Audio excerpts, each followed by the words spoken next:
Pravasa Wellness Travel. I want to welcome you to the show. Linden, how are you today? Hi, how are you? Excellent. Good to have you on the show. Well, Listen, you. It's good to be here. Well, thanks. So you're calling in from New York today?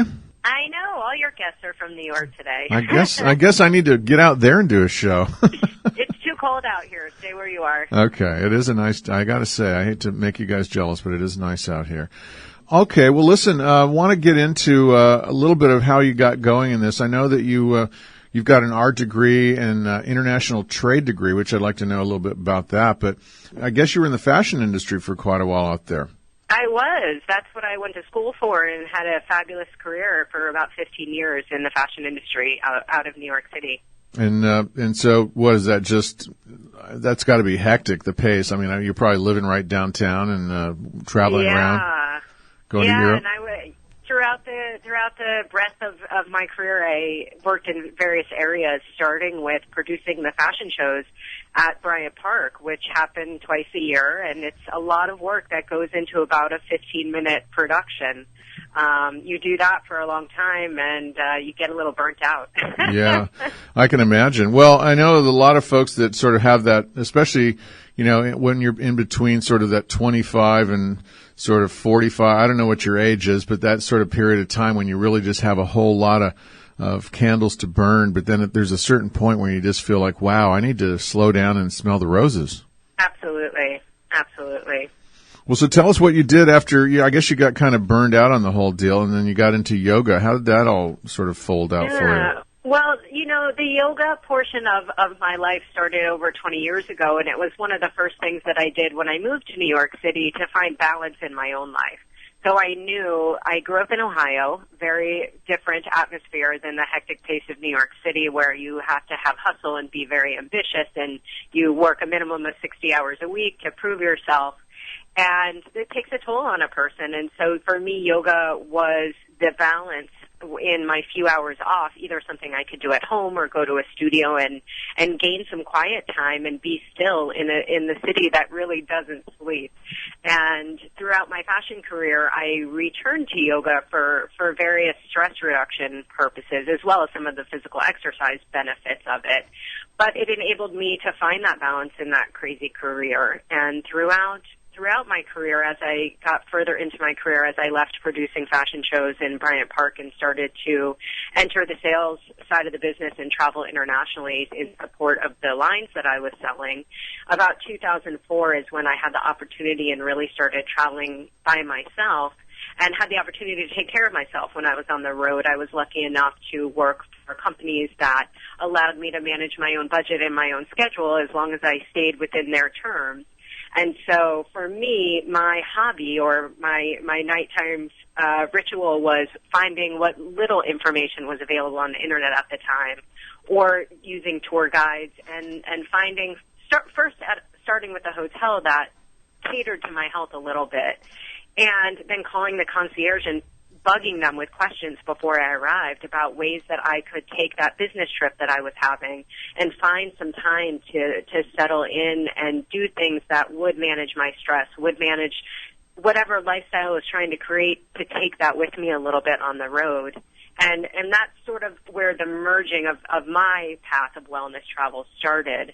And for 4 or 5 years, it grew more and more information became available, and my colleagues at one point started to ask why I was faring so well when they weren't. Yeah. They wanted to know what the secret was. Well, it's really interesting that one of the themes that's sort of the underlying theme of the show, besides the food, wine, travel, and lifestyle part, is that there's this sort of vein of entrepreneurship and entrepreneurism that sort of runs through as a common thread through the show, because a lot of the guests, you included here, are people that basically were going about their life and with their livelihood, but had a passion or an interest in something else, and they found a way to segue over into it by discovering their own needs and then finding out that there's a group of people out there that have a similar need. And as a result, it sounds like you spent a couple of years sort of putting this together in a way that the way that you just described it sounds like probably what you're offering people now in one nice, neat package. Absolutely, absolutely. And the people who travel with us are the this was me 5 and 6 years ago, and our clients that have the time, because our holidays go anywhere from 7 to 14 days if they join us in the small groups that we offer.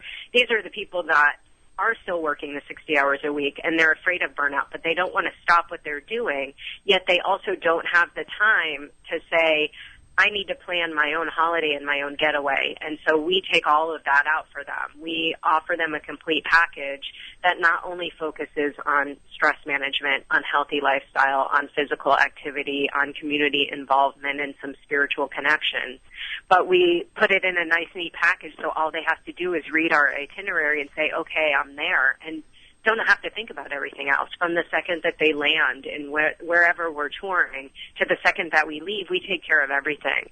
So it truly allows them to escape. It truly allows them, if they're looking for a bit of a digital detox or to really break away from bad habits that they've created over the years in their routines at home, it gives them space to breathe, to relax, and to do some reflecting on their life and any changes that they might want to make. Yeah, it sounds... While having a wonderful travel experience at the same time. Yeah, I'm looking at your blog and your website right now, and the pictures are gorgeous. I've been fortunate to do a bit of traveling, and I've been to a number of the places where you feature, but I wanted to point out to our listening audience that you guys started you launched around '09, and since then you've done over 70 group travel experiences in 13 countries. So that's quite an extensive experience that you've got there. Yeah. We're very fortunate to be able to do that, and we love showing our clients what's new and showing them a destination in a way that really makes them a traveler and not a tourist. And to see these countries and to give them this connection with people around the world and see how it influences them as a person. Well, out of the 13 countries now, before you actually launched the business, what were some of your, for me, I like Asia, I like warmer climates, I like things like that are fairly exotic. For you, your personal thing while you're putting all this together, what were some of let's just say, what are your things that attract you? What parts of the world and what types of cultures are you interested in? It's interesting. Someone asked me this question the other day about what my favorite part of what I do is, and I said, regardless of where I am in the world or where I'm taking my clients, it's all about the people. It's the people that make the experience. It's the people that color the experience. I've been to some amazing places. Bali is a favorite. Istanbul is a favorite. But imagine visiting these cities without the people who live there and who make the city what it is. It would be something beautiful to look at, but you wouldn't have the same experience. So for me, it doesn't matter where in the world that I go. It matters what I can find in that experience that's authentic, what I can find in that experience that relates to the culture and the people who live there. And Asia's a big one for me, and for my clients as well. And I think part of that is just because it's so different than the life that we live here in the U.S. Not what people expect on some levels. It's very escapism on other levels because the culture is so different, because the people are so different. So Asia for sure. I just spent this past year 6 weeks in India, which was a transformative experience, which most people say when they come back from India. But it is, once you meet the people and see how they live and hear what's important to them and educate them on where you're coming from too, because as Americans, we don't necessarily travel as much as Europeans. I'm talking statistic-wise. But people have certain conceptions about America because Hollywood is so popular, and the way that Americans are portrayed in the movies, everyone assumes that's what America is. And so it's just as informative to the people I spend time with in other countries to talk about my life and what happens in America. No, you're right. And the people are really, the ingredient, the prime ingredient. As some of my, reflecting back on some of my most memorable moments were usually solo traveling, because you kind of are more in touch with your own self and your inner voice, and then you end up, sort of maybe going out of your comfort zone a little bit to meet and talk and greet with other people and families along the way, that you find out there's so many similarities that people, if you smile and gently greet them, they end up, they're so generous and kind and back to you. So, well, listen, I want to dig into this a little further with you on our next segment, so stick around. We got to take a quick break. Want to remind everybody we're talking with Linden Schaffer here from Pravasa Wellness Travel. We're going to be right back after a couple of messages. This is The Good Life with me, Mike Rayford. And welcome back, everybody. This is Mike Rayford, and you are listening to The Good Life. We're here every Saturday from 2 to 4. And for folks out of the area, and you want to let your friends know how to listen to us, like if they're in New York, like Linden is, you can check it out on kmycradio.com. Just go over and click on the Listen Live button. Also, the archives of all the shows are on my blog, MikeTheWineGuy.com, so get on over there if you're feeling up to it. All right, Linden, well, you're back. We've been talking about these exotic places that you guys go. I understand that you are actually the only U.S. tour operator that is doing what's known as wellness travel, and I want you to sort of explain to our audience what's your definition of that. Sure. Well, wellness travel is a term that has just recently been accepted in the travel industry officially. Last year in 2004 was the first time that both the LA Times and the New York Times Travel Show actually had wellness travel programming, which I was fortunate enough to be asked to speak on since we've been doing this type of travel for the past 5.5 years. So that was really exciting to actually be able to be acknowledged in this industry. Yeah. And again, because we had been doing it for so long, in the very beginning we tried to call it wellness travel, and it sort of turned some people off. They didn't understand the concept of wellness or how someone would travel like this. So we approached it more as an idea of healthy travel. But we did start the company in terms of wellness and what wellness means by actually looking at the World Health Organization, which created a definition for wellness in 1948. And their concept of wellness was defined as a complete state of physical, mental, and social well-being. And that for us was the platform of, it's more, traveling is an experience, but how can we offer this experience viewed through today's lens? And everyone is stressed, no matter what you do, whether you go to a job or whether your job is in your house, or there's levels of stress that everyone deals with on many different levels. And wellness itself is an overall arching concept. And in the travel world, wellness can encompass everything from spa travel, eco travel, adventure travel, voluntourism, all these different areas. And so for us, it was important to put together some programming that addressed all of these areas, but also didn't intimidate people who maybe wanted this balance of experience, but not solely focused on spa or solely focused on adventure. So for us, we created a 5-point wellness philosophy that includes stress reduction, cultural involvement, physical activity, food education, and spiritual connection. And that is the model for every trip that we create. We look at those 5 areas and do an activity or a hotel that we stay in. Everything we do is viewed through this lens, and so you have a little bit of these areas all added to the vacation, which we feel creates a happier, healthier person who's more balanced when you look at multiple areas of travel and not just segmented down into one specific area. And plus, you get an amazing, well-rounded traveling experience out of it. Again, looking at your blog, it's very obvious that you don't go just put somebody up at a resort and go hang out on the lawn and do yoga in the morning and then go have a salad for lunch and then go on the beach and meditate. I mean, you're out there getting around on bicycles or hanging out with the crowds of people and doing the cultural experience as well. So that's a really nice approach. For us, one of the main reasons also people like to travel with us is oftentimes our trips, we coincide them with local festivals. So whether we came back last year in 2004, we were in Chiang Mai for Loy Krathong, which is their festival of light. So we participate in that. India this year, we're going for Diwali, and we're being hosted by local families. So we're giving our clients these experiences that they wouldn't, as a regular traveler, they wouldn't necessarily be able to find, because we go out and we create these relationships. And what's important is when we talk about, food and even wine or other alcohol, we're not saying when you do wellness travel, those things aren't available. They are. But what makes them wellness is tracing their roots back.